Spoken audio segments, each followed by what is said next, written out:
Flight attendant disrespected Ibrahim Traoré not knowing he was the president. Before we start the story, please comment down from which country are you watching. Don't forget to subscribe. The sun was just beginning to rise over Charles de Gaulle Airport, casting a golden glow across the runways. Inside the terminal, near Gate 37, Ibrahim Traoré sat quietly waiting for his flight. Unlike most presidents, he wore no expensive suit, had no bodyguards surrounding him, and carried nothing flashy. To anyone passing by, he looked like just another African traveler in his simple hoodie and jeans.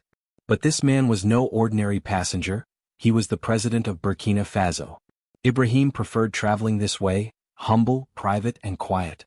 No cameras, no special announcements, no red carpet. That's just how he moved through the world. He deeply believed in staying connected to regular people, in blending in and remaining grounded despite his powerful position. His return journey from important diplomatic meetings in Europe was no different. He had just finished crucial talks about gold sovereignty and Africa's future, but now all he wanted was to get home. As he walked toward the Air France flight bound for Ouagadougou, he greeted an airport worker with a warm smile. "Bonjour, Kava," he said kindly in French. The worker smiled back, completely unaware of who he truly was. That's exactly how Ibrahim liked it. He boarded the plane quietly, nodded politely at the flight crew, and took his seat in business class, row 2A by the window. No one noticed him. No one treated him differently. Or so he thought. A few rows behind where Ibrahim sat, whispers were already starting. A senior French businessman, Pierre Dubois, CEO of a major energy company, was also heading to Burkina Faso. Dubois was accustomed to VIP treatment everywhere he went, red carpets, champagne, and first-class everything. But when he arrived at the gate, the airline informed him that business class was already full. The CEO wasn't happy. He wasn't a man who accepted no for an answer. And that's when the trouble began to build, quietly at first, just a small demand that would soon grow into a storm. Pierre Dubois stood at the boarding gate surrounded by his assistants and airline staff, tapping his polished leather shoes impatiently on the floor. "Do you know who I am?" he asked sharply. "I'm a strategic partner in many African projects."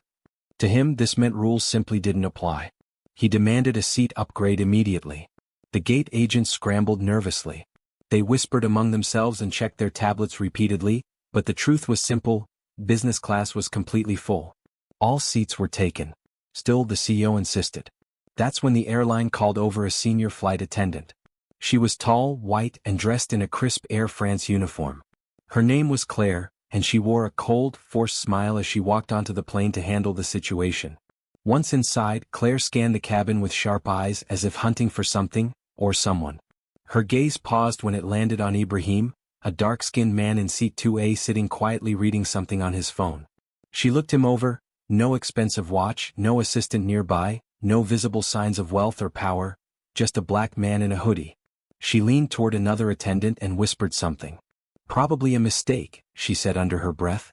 Claire walked over to Ibrahim with a tight smile and said, "Monsieur, may I see your boarding pass?" Ibrahim looked up, nodded politely and handed it to her. She stared at the pass, then back at him. The seat number matched perfectly, but something inside her didn't sit right. In her eyes, he didn't look like someone who belonged in business class. Moments later, she returned with an even more artificial smile. "Sir, I'm sorry, but we may need to move you to accommodate another passenger. Would you mind relocating to economy? We will compensate you, of course." There was the insult. Quiet but sharp. Ibrahim raised an eyebrow. "And why me?" he asked calmly. "No particular reason, sir," she replied, trying to maintain her composure. "Just a small adjustment for an important guest." "A guest more important than me?" he asked, his voice still remarkably calm. Claire didn't answer directly. She only smiled that same practiced smile. Other passengers glanced over, sensing something wrong, but no one said a word. And Ibrahim? He just sat back quietly and said, "No, I will remain in my seat." The tension had started, but the real storm was still building. Claire was stunned. A man like him saying no to her? She wasn't used to that, especially not from an African passenger, and especially not during her shift. She forced another smile, but her pride was clearly wounded. "Sir, I insist. This is for operational reasons," she said with a noticeably colder tone. But Ibrahim didn't flinch. He looked her directly in the eye. "If it's truly operational, then please explain why I'm being asked to move and not anyone else." Claire hesitated. She wasn't prepared for this kind of calm resistance. Around them, several business-class passengers were now paying full attention. One man lowered his newspaper. A woman stopped typing on her laptop. Something didn't feel right, but no one spoke up. No one dared. The CEO still hadn't boarded yet. He was being held at the gate until a seat could be arranged. Claire walked quickly to the cockpit, whispered something to the captain, then returned with renewed determination. This time she didn't say a word to Ibrahim. Instead, she approached another black man in business class, then another. She was clearly targeting only passengers who looked like they didn't belong there, at least in her eyes. That was her second mistake. Ibrahim sat silently and watched. His face remained expressionless, but his mind was sharp. He was observing, calculating, listening. The humiliation didn't make him angry, it made him focused. A young African man, perhaps in his late 20s, looked confused as Claire now pointed at his seat. "You, sir. We need you to move to economy." The young man looked bewildered. "Why me?" Claire said nothing, only took his boarding pass to check it. That's when Ibrahim stood up. "Enough," he said. His voice was calm but heavy with natural authority. "You are making decisions based on skin, not on tickets. That's called discrimination." Claire turned, visibly shaken. "Sir, I'll have to ask you to sit down. Please don't cause a scene." Ibrahim looked directly into her eyes. For a second her breath caught. There was something about his stare, steady, fearless, powerful, but she still didn't know who he really was. To her, he was just another passenger acting like a troublemaker. She walked off again, fuming inside. To her, this was getting out of hand. "These people," she muttered under her breath in French, "always making noise." The CEO was finally brought on board. Claire greeted him with extra politeness, offering him a glass of champagne before he even sat down. "We're fixing the seating issue, monsieur," she assured him with a smile she never showed Ibrahim. Meanwhile, Ibrahim sat back down. He calmly fastened his seat belt. His fingers tapped the armrest in a steady rhythm. He didn't need to say anything more because soon, the entire world would know what had just happened, and who exactly had been insulted. Pierre Dubois settled into business class like a king returning to his throne. He didn't even glance at Ibrahim as he passed by. Claire made sure the CEO was comfortable, adjusting his seat, handing him warm towels and offering him another glass of champagne. The message was clear: you matter, that man does not. The plane taxied down the runway and soon took off into the sky, leaving behind French soil but carrying with it a moment that would soon shake relations between two nations. Inside the cabin, everything looked normal. Passengers relaxed, the seat belt signs turned off, flight attendants began their service. But beneath the surface, something powerful was growing, an invisible storm waiting to burst. Ibrahim remained calm throughout the flight. He didn't complain. He didn't raise his voice. He didn't call anyone or reveal his identity. He just sat quietly like a man watching a movie unfold, knowing exactly how it would end. Meanwhile, Claire avoided looking at him. Something about his presence unsettled her, but she pushed this feeling aside. Mid-flight, she returned to his seat with another forced smile. "Would you like anything to drink, sir?" He glanced at her. "Water is fine." She nodded quickly and walked away. No apology. No courtesy. No respect. The CEO, on the other hand, was treated like royalty. Claire laughed at his jokes, leaned in when he spoke and asked about his important projects in Africa. He replied arrogantly, "Burkina Faso is lucky to have us. We're bringing order to chaos." Claire nodded in agreement, completely unaware that the very man he was insulting was sitting just 2 rows away. One woman in the cabin, an African nurse returning home to Bobo Dioulasso, noticed everything. She shook her head and whispered to her neighbor, "That's our president they're humiliating. They don't even know who he is." Her neighbor's eyes widened in disbelief, but they said nothing. The president clearly didn't want attention, and no one wanted to break the silence. Hours passed. The lights dimmed. Most passengers slept, but Ibrahim remained awake, looking out the window at the clouds passing by. He wasn't angry, he was patient. And when the wheels touched the ground in Ouagadougou, that patience would make history. The plane began its descent. The cabin lights flickered on. The captain announced their approach in both French and English. Passengers stretched, fastened their seat belts and prepared to land. Claire walked through the aisle with her clipboard, still smiling at the CEO and completely ignoring Ibrahim. Outside, the view was breathtaking, golden sunlight over red soil, the city below waking up as the aircraft glided down toward the runway. But what no one inside the plane could see yet was the growing convoy waiting at the airport, rows of black SUVs, military vehicles and a presidential escort forming on the tarmac. Inside the cabin, whispers started spreading. "I see soldiers. Are we landing into a war zone?" One foreign passenger asked nervously. No, that's military protocol," another replied. "Maybe someone important is arriving." The French CEO smirked. "Must be for me," he chuckled to Claire. She laughed along with him, already preparing to personally escort him ahead of the other passengers to the terminal. But the plane had barely stopped rolling when the entire atmosphere changed. Out the window, passengers saw presidential guards in uniform lined up sharply, weapons at their sides, standing at full attention. Behind them stood Burkina Faso's top ministers, the Minister of Defense, the Foreign Minister, even the head of security, all waiting in the heat, unmoving like statues of power. Claire peeked out the window and gasped. "What is this?" she whispered. The CEO stood up proudly, smoothing his suit. "Clearly this is for me. I told you I'm involved in big projects here." But before anyone could step off the plane, a tall officer in a black beret boarded the aircraft.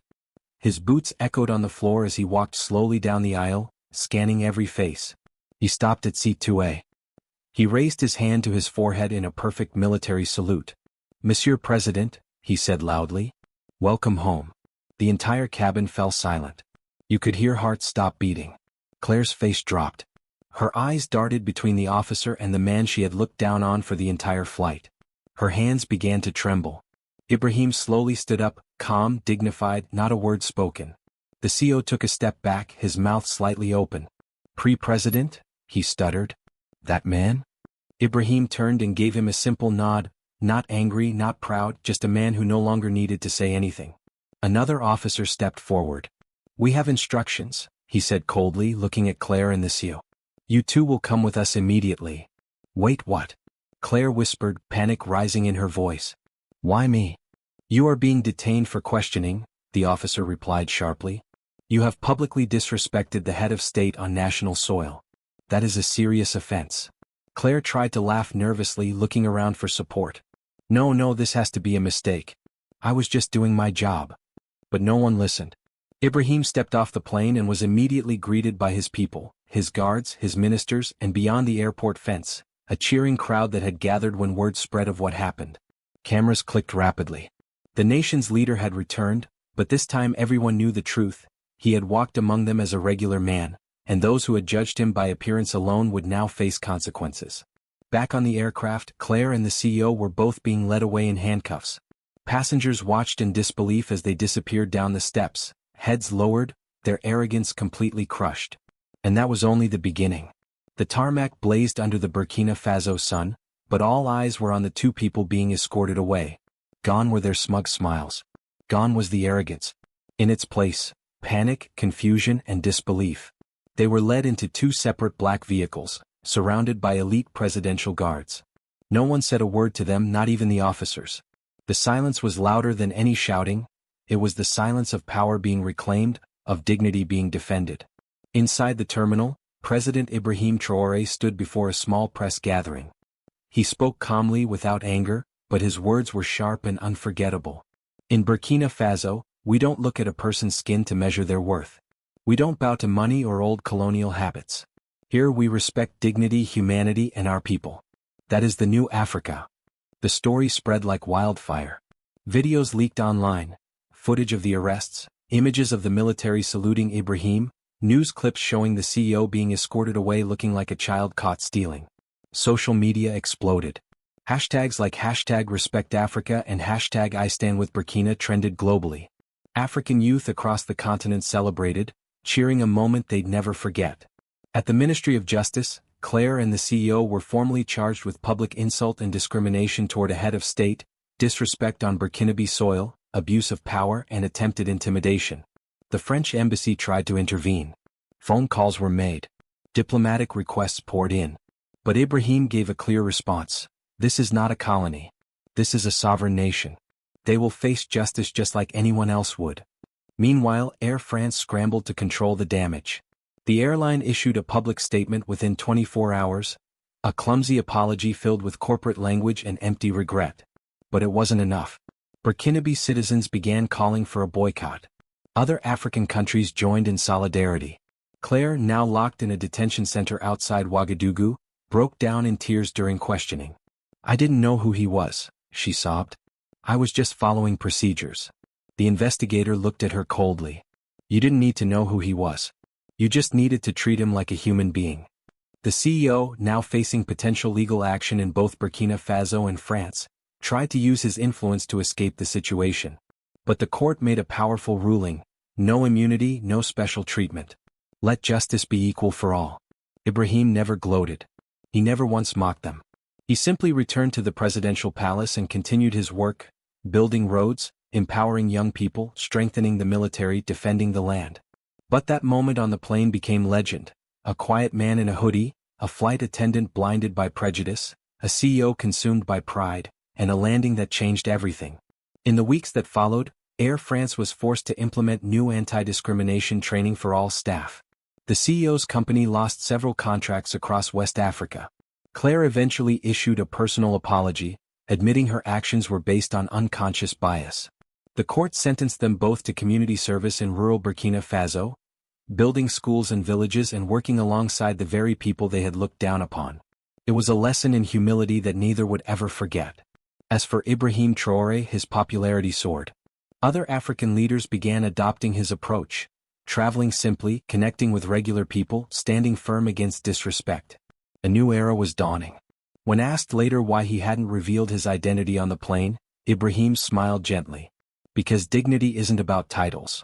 It's about how we treat each other when we think no one important is watching." The world had watched. And the world had learned.